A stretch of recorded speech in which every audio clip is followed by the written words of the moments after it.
people who build on Squarespace are relying on Squarespace for paying their rent, for putting food on the table, for, supporting their families. And so I think why I continue to feel motivated to invest in our community is because I know that when we make a decision, both big or small, it's having such a fundamental impact on the people who are part of our community. It's not as if we're building a community to make us more money. The fact that the company is successful is shown in the fact that we have a community of people who want to go to bat for us.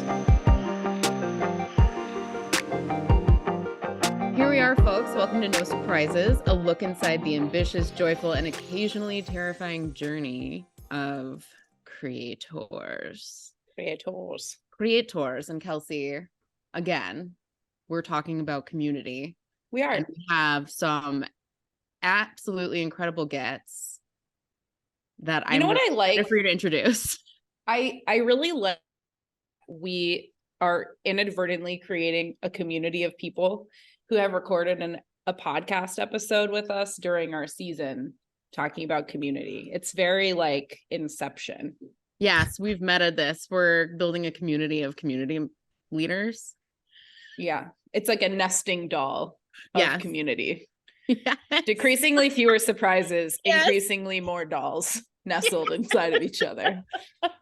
Well, I think today is such a delightful day for us because our two guests today, we usually get to only see in person once a year. I get to see Sarah like once a month and Sam occasionally otherwise. But today we have the fantastic Sam Zelitch and Sarah Greisdorf joining us. They are the dream team and community managers behind Squarespace Circle, which is Squarespace's partner program for creative professionals like us at Week of the Website. So Sarah is the community manager. She's also the founder of Holdette, a community for women 0 to 5 years out of college. And Sam is the community events producer for Squarespace. Both of you, welcome. We are so excited to have you with us today. Yes. Thank you for having us. We're excited to be here. Are you both coming to us live from New York? Yes, we are. Amazing. We're like 20 feet apart from one another. That's so great. Can you see each other through a glass wall right now? No, but we can feel each other's presence always. It would have felt very Frasier, right? For one of you to be like on mic with the other person watching on. Absolutely. God, I love that show, Kels. Is it time to rewatch it again? I'm going to be really honest with you all. As someone who commonly gets confused for Kelsey Grammer, I have watched shockingly little Frasier. Oh, it's so good. Might be time to get into it. Anyway, not the topic of our conversation today. No, actually. We asked Sarah and Sam to come hang out with us because they have been really influential in building a very, very special community at Squarespace. And, we've actually talked about it on some other episodes, a community that in the last 2 years has radically changed.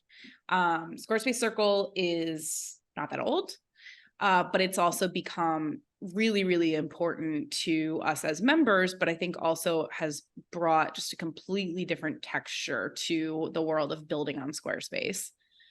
But I kind of want to take a step back. I'd love to hear a little bit about how each of you made your way to the company, to Squarespace as a whole. Sarah, you got here first. Why don't you go first? Okay. So I didn't have many jobs before I started at Squarespace because I graduated during the pandemic. I graduated in 2020. My degree is in computer science. And when I graduated, I was working on a startup that I was building myself. And I worked on that for about a year. During that time, I launched our website on Squarespace, moved it over.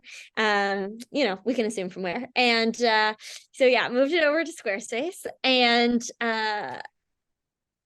enjoyed the platform enough, and basically got to the end of 2020 and was like, okay, well, I want to move to New York. I think I want to keep working on my startup, but I want to do it part-time. I need a full-time job.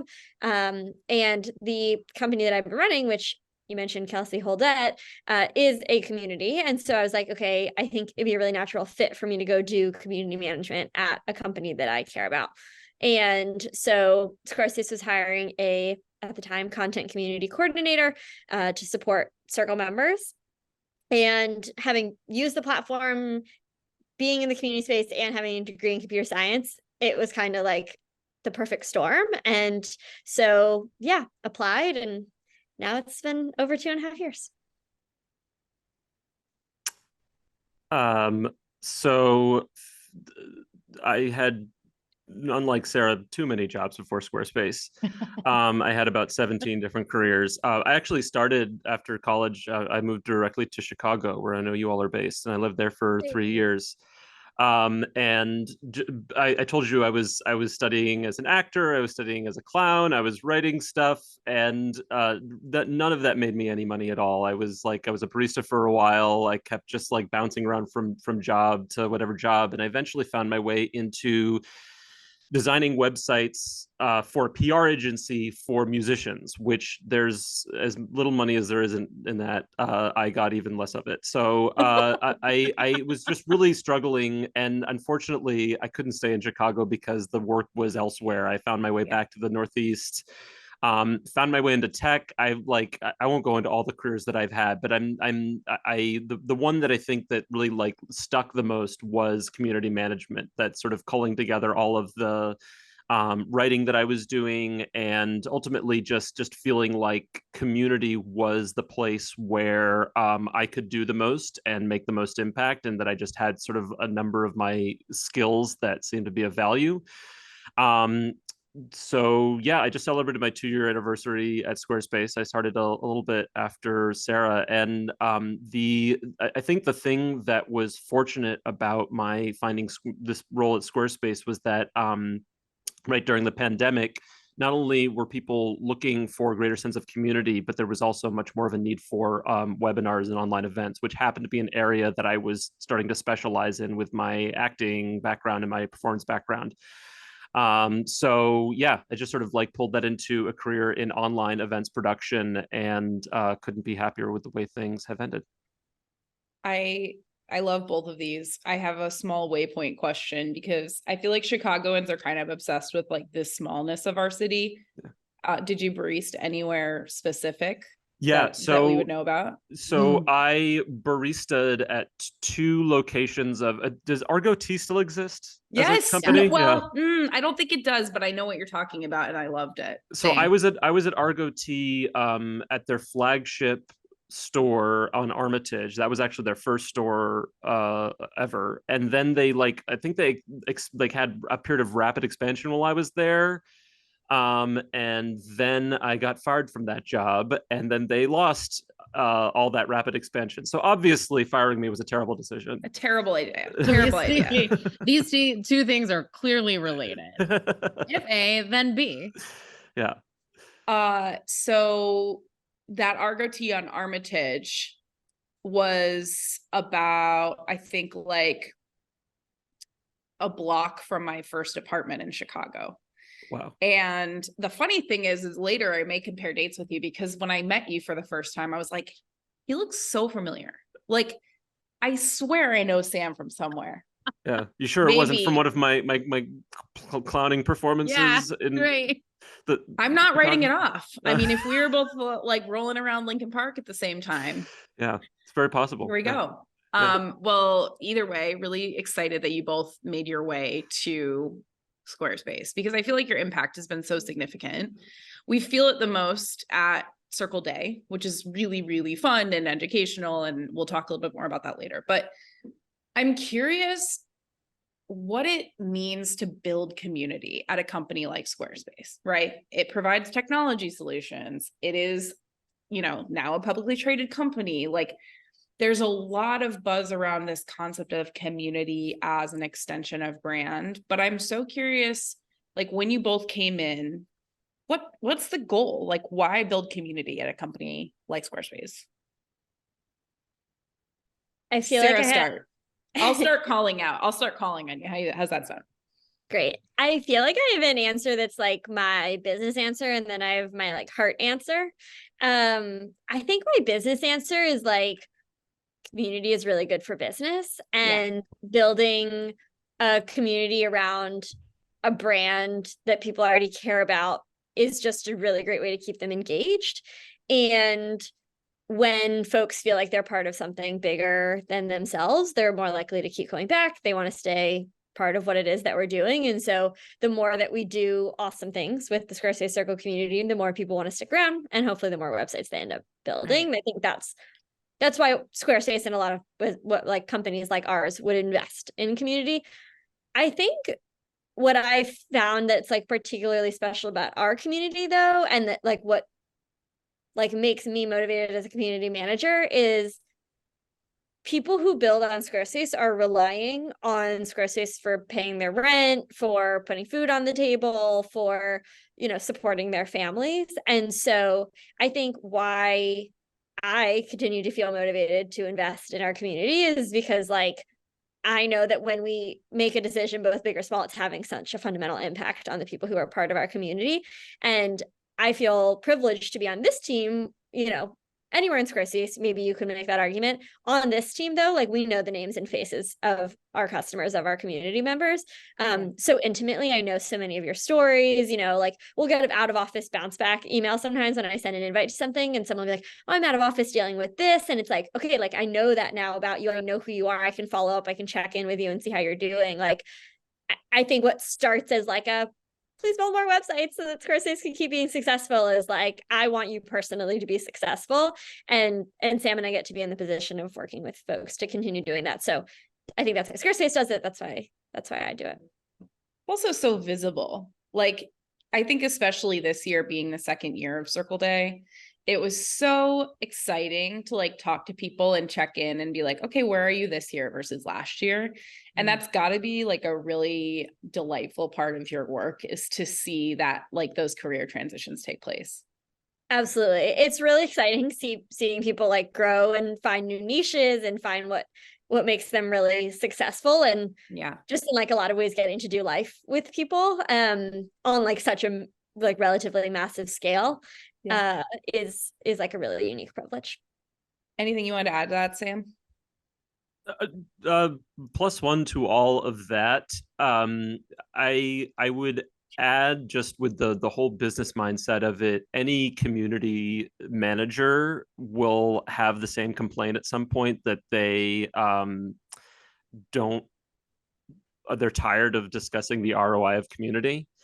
And I think the problem with that, and this is not an answer that I would give any of the business stakeholders in my organization, but I just think that the truth is, or the way that I think about it, and I think part of Sarah, my philosophy is that community is the return on the investment. That a company, it's not as if we're building a community to make us more money. It's the fact that we have the fact that the company is successful is shown in the fact that we have a community of people who want to go to bat for us. And I think that a company should be taking that as part of the returns. There are a lot of people, not just who are our customers, but are our advocates, who, when you see a photo of Circle Day and these are all customers who are there, who are smiling, who want to use the product and want to talk about the product, that is just evidence that we have invested correctly. Yeah, it's fine. The business side of it, you know, I can only imagine that you all are constantly hard selling, like, you know, we're making them more sticky. We're lowering the churn, and churn is something that like really big companies care about. Right. And obviously we want everyone to become like loyalists, but the reality is there's always these intangibles. Like that's a really easy way for people to associate data with dollar signs and make that judgment call. But the intangible is always the feedback that you get from your community and your pro users on your product, because that's only going to make your product even better. And so it just becomes this like really lovely cycle of everyone working together, ultimately working towards this goal. And it's always reinforced by the engagement of the community and what they bring to the table, which is so much more than just like repeated use. It's like, well, just showing that you care a little bit is all it really takes. And then once you know, like for us, we're like, okay, we're being heard. Like, this is effective. This is worth our time. Now we're all invested in it and everyone's got skin in the game and around the world turns and we all stay in business.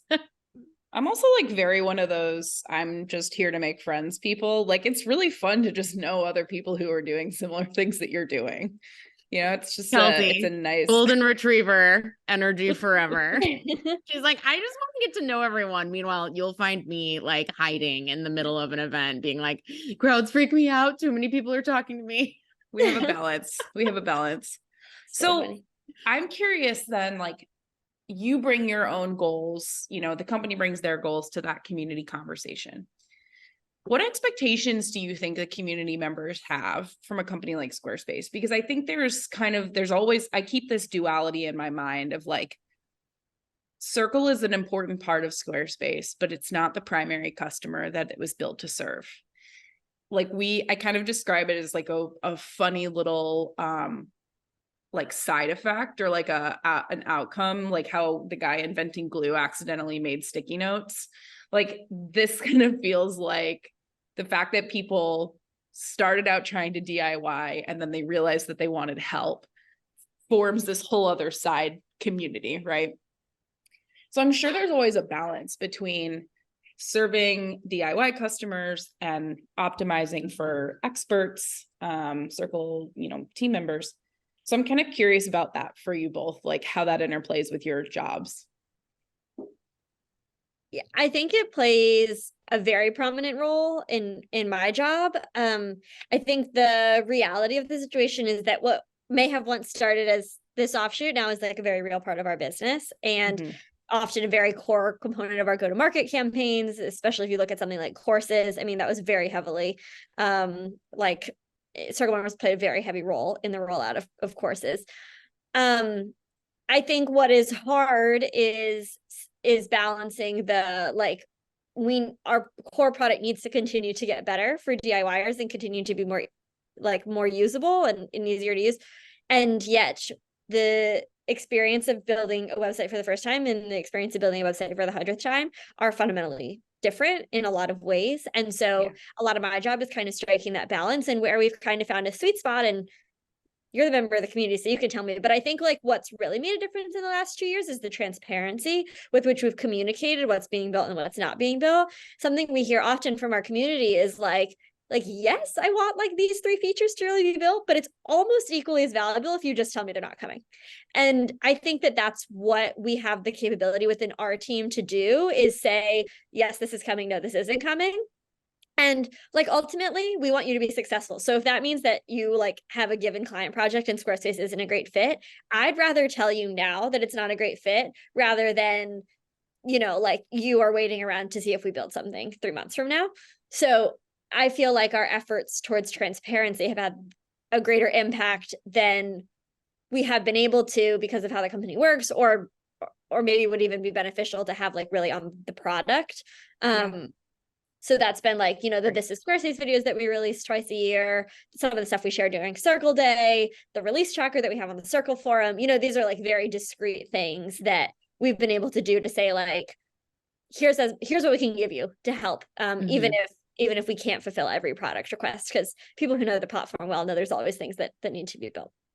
Right. Oh, and I think transparent has nothing to do with whether a product's coming or not. Like that's happening, whether people like it or not. This is what the roadmap is, and that's not changing whether you like it. But when you allow that transparency in where, you know, you're probably going to be disappointing some people, but what you're not losing is trust. And if you want people to stick with you, they're going to trust you if you're like, this isn't coming.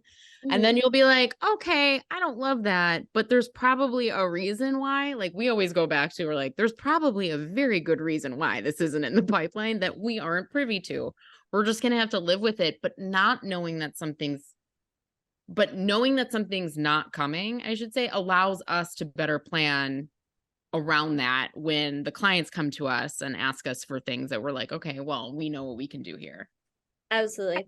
The Circle members that are most successful are the ones who just like go with the flow of what Squarespace is doing. Because like to your point, Kelsey, like Circle members' businesses are built off of Squarespace, right? So like we go away, your business goes away. Nobody wants that because I still want my job. So hopefully everyone just sticks around for a really long time. But like it's so much easier if you just, as a circle member, as someone building on Squarespace, if you adopt, we'll take your feedback, we'll implement as much of it as we can. But the sooner you can learn something and become an expert in it and market that to your clients, like that is an incredible competitive advantage. That is the thing we say all the time where we're like, oh, nope, doesn't matter. Don't care if you don't like it, gotta use it. Let's go on, drink the Kool-Aid. We're using it because we're going to be early adopters here. We are not losing steam. I like to think of it more as like we're a Chicago-based company. Improv is a, core cultural component of the Chicago art scene. It's a yes and. You just gotta yes and your way through technology and boom, you're on the moon. You just any textbook, any advice you ever read, everyone's gonna tell you got to be an early adopter. You just got to do it. Don't drag your feet. Jump in and just relearn it. I mean, when 7.1 came out, when Fluid Engine came out, we had everyone using it right away. We're like, dig in, folks. We're gonna start building with this next week. Yeah. I actually want to ask, like, taking the direction from that question and maybe stepping this like a little bit like one layer back. I feel like people perceive community specific roles as this very like, you're building community, you're building relationships, like this very positive and uplifting experience. But I think half the time you're actually having to do some things with like some real emotional weight to them, right? Whether that's enforcing community guidelines, telling people news they don't necessarily want to hear, building programming and hoping people really like it. I wonder, and Sam, maybe you can kick us off on this, like as a person, how do those moments feel for you? And is that a skill that you've had to grow into in this role? Yeah. So I think early in my community career, I feel fortunate that I cut my teeth in the world of social media. I was a social media manager for a while, for like 3 or 4 years before officially becoming a community manager, which some people think is the same thing. And, living in the world of social media management, you can't ever have the privilege of not reading the comments. You have to read the comments because that is where stuff exists. Now, I think the smart decision that I made was that as I grew with my career, I started having more ability to choose to work for products that I actually believed in. So I wasn't having to read negative comments and then respond to them with something untrue or something that I didn't actually believe. More and more, and sort of now with my current Squarespace, I've used Squarespace my entire career, and just even before working here, I totally believe in the product. And I think even members of our product organization would say that it's not perfect, it's not absolutely for everybody, but we are trying to constantly make it better, and we are doing a much better job all the time about listening. And I do feel as if like the best skill that you can have, that I have been fortunate enough to cultivate is learning that it's not about me. That when somebody is insulting my company, or when somebody even has fair criticism about my company, but it feels harsh at the time, it feels like I have no control over affecting them, and that I have to deliver bad news. It doesn't have to be my apology to give. Yes. It's for the company. It's for the greater good of everybody. And we're all trying to fix this together. Yeah. I'll pass on that feedback. Thank you so much. I really appreciate you taking the time to share that with me. It means a lot. I've listened to Kelsey give bad news. She's listened to me give bad news, and the way you do it, we're like, well, I'm really sorry to say, and thank you for your feedback. This is just, we'll remember this. Sam, you can't be everything to everyone. Listen, it's true. You just can't. you know, Sam, you had some like, oh my God, being a social media manager, that will just like absolutely break you of that. I won't ask you who you repped. In my mind, it's Moon Pie, which is like, I still think one of the funniest Twitter accounts. No, on nothing this quite earth. that fun. No, Oh, bummer. I mean, just because you referenced it, I work for a number of brands. I worked for Sony for a couple of years. I did Oh, social media for Elvis and for Whitney Houston, a wow. bunch of their verticals that I won't even go into. Like I worked for like 70 brands at Sony Music. Oh my God. And for a while I worked in the Broadway industry for a while. And then I found my way into tech in the boot camp industry. So yeah, I've seen a lot of different types of social media, but nothing like I would love to work for Moon Pie. But also I have an appreciation for the weirdness that goes into that, and all the creativity in those brands was the kind of stuff that I would have to fight for all the time. So Yes. whoever's running those, I have so much admiration for, because they're just it's hard to make the case that being that cool is valuable. Yes. Yeah. My like digital career, so I went to fashion design school, made custom wedding dresses for a little bit, and then like ran out of money very quickly to do that. And so went and worked at a digital agency where I was doing social media for them, for other brands, and for a coffee company in Chicago. And it was such an emerging time, but I really love these like milestones of, you know, every time someone talks about the beginning of social media, it's like Captain Sully hitting a bunch of birds and falling into the Hudson, I think. Yeah. And, you know, then you move into the Dunk in the Dark era, and you just like see the next phases of all of these different social media platforms of social media. and it's just like, you know, again, former I met my husband on Twitter, so social media used to be way more important to my life. Oh my gosh. Sarah, you did not get to have that like years of being toughened by, you know, people yelling on the internet. How has this felt for you? Like that is a big, and I think this about you all the time. Like this is a big role to step into. Like this is a big group of people to lead. This is a big community who have a lot of opinions that they express digitally. How do you do this? I will say, so I started at Squarespace in March 2021. My first or second week, I was setting up some interviews with folks to get to know them, get to know more about the community. And I emailed someone and was like, oh, just confirming our call for Friday. And they were like, Squarespace has ruined my life. This thing broke. I have to go and change something on my website. It's going to take me forever. I can't meet with you. And at that time I had my email, like my Squarespace email, just like in my normal email app. So I saw that email at 7 a.m. And I was like, why did I start this job? I was like, it's awful. Everybody's just going to hate me all the time. Like I'm miserable, and was like really questioning my entire life choices. And yeah, that just keeps happening. And so you just get a little bit tougher each time.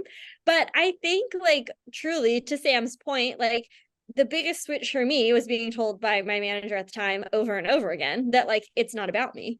And even in that first email I got, it wasn't about me. I didn't break Squarespace. You know, I didn't do whatever the issue was at the time. Like that wasn't my fault.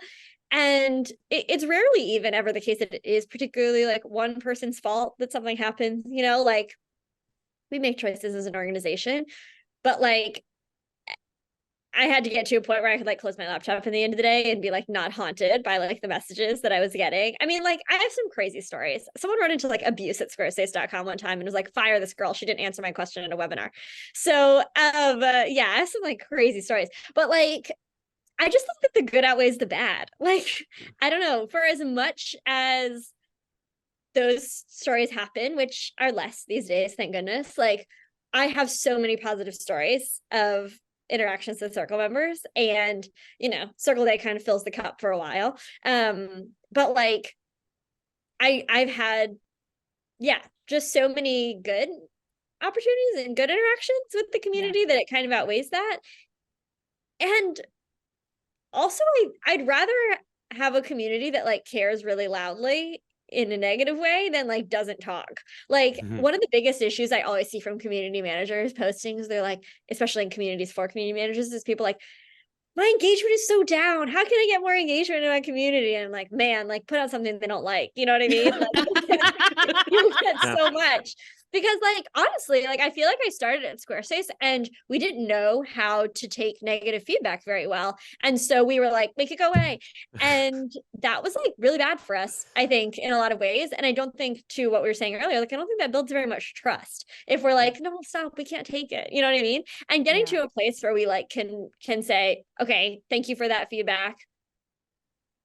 I'll like do what I can with it, you know, like genuinely, I do try to do what I can with every piece of feedback we get. Like that makes people feel heard. So they stop being so angry. And then we get to a place where people are like working a little more harmoniously. So I think that is the dream. I think we're in a better place now than we were 2 You years got ago. yourself some good old immersion therapy. Truly. Like, Right. honestly, truly. like you were fast tracked ahead of the rest of us. I think it took me like probably a solid 10 years of work before I got the skin that thick where I was like, okay, you can't really touch me. It's all good. And I'll take that piece of feedback, I'll file it, and I'll see if I can do something about that. And you know, Sarah, I really do want to say, just like to take a moment on behalf of Mallory to apologize for that email that she wrote to abuse@squarespace.com. She was really upset. You didn't answer her question. And, you know, we've talked about it. She's gone through like a process, and I think she'll be better now. I think I'm okay. I think I'm through. Okay, I want to ask, I know we're coming up to the end of our time together. The afterglow for me and the sore feet for you are hopefully wearing off. We're a couple weeks out of Circle Day. I want to hear about what was the first idea, like what was the seed of Circle Day? Sam, maybe you can talk a little bit about this to start, but like, how did this thing happen? And you know, how did it grow into what it is now? Yeah. So I said that my career in events kind of blossomed during the pandemic when everyone was looking for community, and webinars was a way that they were looking to build it. So I sort of specialized in that. I had a little bit of experience just through my theatrical background and also in a little bit in the world of tech of like running events, but it was like maybe 30 people, 30 people for pizza or something like that at a boot camp. Mm-hmm. When I got hired at Squarespace, I was told that they had done an event before like 2 years previously where they had gone to LA and they'd had like maybe, I don't know, 50 people in a room. For a catered event, there were like maybe 2 sessions or something like that. And they told me that they wanted to do another similar pillar event. They kept like mentioning it in my one-on-ones, like, oh, when's this pillar event going to happen? I was like, yeah, no, we're working on it. I don't know. I'm kind of figuring out what the webinar situation is going to be, and then we'll get there. We'll get there. And then my manager actually left at that point. He was also Sarah's manager at the time. Great guy, but what was sort of left behind was now this like sort of idea of a pillar event. And I realized that now my skip manager, who was talking to me more and more about this pillar event, had this expectation that it was going to be like a conference. And that's when I went, oh shit. Oh.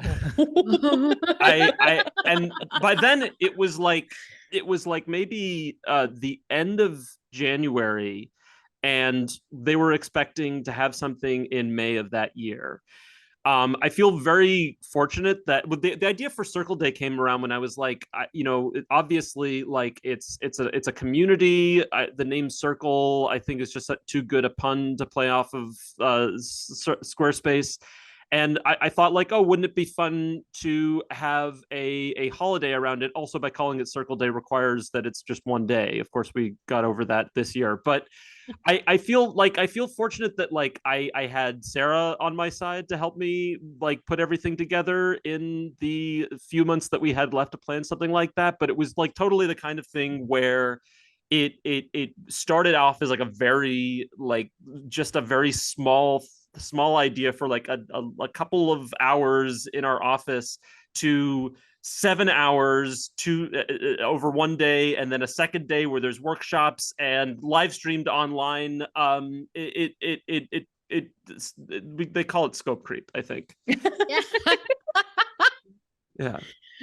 Those are the best. I mean, when you think of an idea, you have this idea and you're like, I don't know, this doesn't have legs yet. It's not walking, it's not standing, it's not there yet. And then all of a sudden the pieces start to come together. It always seems to snowball into something much, much, much larger. Yeah. And I'm glad that it did, because, you know, Sarah was talking before, we were all talking before about like getting negative feedback online, and, you know, Mallory's emails that she sends to everybody to make them feel bad about themselves. Like, I think my advice to anybody who works in community is throw a conference. It may seem intense, and it's like the number one thing that nobody wants to do. If you can't do a conference, do like a, you know, series of online events or something to get people's faces in front of you, to hear the inflections of their voices, to talk to them face to face, to smell them. I just think that like something happens when we are in each other's presences and our auras, that like all of the negative jujus, anything that you feel like this person has against you, just goes away. And maybe, or if there's something that's left over, you can work it out as civil human beings. I think that like having in-person events is so important for any online community. Yeah, I love that. You're so right. The minute that you realize a person is a person, is so useful. Sarah, how about you? You know, as you're watching Sam grow this from a seed into a cyclone, how is that startup exit process for you? Yeah, well, Sam did a good job covering kind of where it started. My role was originally just focusing on our in-person experience. And then the online experience became an absolute beast, especially year two. And so I took over project managing and just like getting everything done. It's been like, honestly, like such a privilege. I feel like I've said that a couple times. It literally is. Like, I love it so much. I hate it building up to it. But I love it. I love it when it's happening. Because there's like really like nothing like more special than getting people together in person, both like for the joy of our team, like seeing people, and Squarespacers like meeting people, but also just like seeing people like meet each other. Like so many folks in the Circle community work by themselves like literally all day, and so getting to see their internet friends in person and getting to be the reason that they get together is so special. Yeah, the event has evolved a lot. I think it'll continue to evolve a lot like going into next year. We've only done it twice and we've learned so much both years that I think we're like getting to a place where, you know, we can figure out how to like elevate it, how to streamline our process a little bit. We obviously have a lot more planning time than we got year one now. So I think our setup for success well for year three. Ignorance is bliss in the event planning industry. Mm-hmm. For real. We planned a 3-day food festival in 3 months and we had no idea what we were doing. It was more successful than the phone, but some would say. So ignorance is bliss. Well, I will say, like, from my behalf, the whole team, like it was a really, really special event. It was so well run both years. I couldn't believe it was the first year that you did it. And now knowing where it started, it gives me such like better context on how successful it was. I can't wait to see what comes next. I am also just really grateful to both of you for the work that you do. I mean, we have a really nice office now that wasn't possible without Squarespace. So we have a place to work out of our homes, which is great. Among other things, having a really special internal community that we've been able to cultivate with our Week of the Website team, and all the friends that we've made along the way. It really is the best part. But thank you both for hanging out with us and telling us about the journey here. Absolutely. Thank you both. Yeah. Thanks for being part of the community and being such positive forces, minus Mallory sometimes, I guess. That's ironic. I think people need to know that the rub here is that I'm the least active community member because I get all of my information directly from Kelsey. And so I don't engage. I engage through Kelsey. And so I'm always oh, there's a community event? I'm the funnel. Anyway. I'm the funnel. Yes, we're a package deal. I've never seen her actually write a mean email. Never. That wasn't a joke. Amazing. Yes. Thank you both so much. Can't wait to see you all again. Mal, you want to take us out? Let's do it. You can subscribe to No Surprises to where you get any and all of your podcasts. You can also watch this delightfulness on YouTube. Our website is www.weekofthewebsite.com. Oh my gosh. And our Instagram is at Week of the Website. And we have even what, Kels, coming?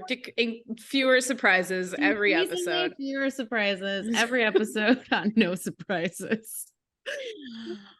Thanks, y'all. Bye. Thanks.